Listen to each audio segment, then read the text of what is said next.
Hey guys, welcome back to TechMan. Today, let me show you how to give a Claude AI subscription. Ever wanted to surprise someone with an AI upgrade? Here's how to give a Claude AI subscription. First, open your browser, go to Claude gift page by typing in cloud.ai/gift. Once you're there, you need to have a paid subscription yourself because both free and paid users can send gifts. Next, choose the plan you want to give. You can personalize the gift by selecting a card color and even adding an optional message. After that, you can either send the gift directly through email or generate a shareable link that you can send through messaging apps or social media.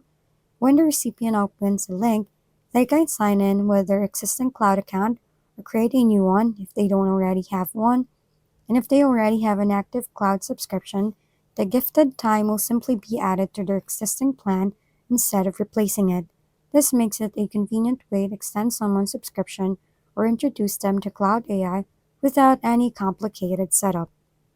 If we've been helpful, kindly give us a thumbs up and don't forget to hit the subscribe and bell button for more contents. For any questions and suggestions, comment down below.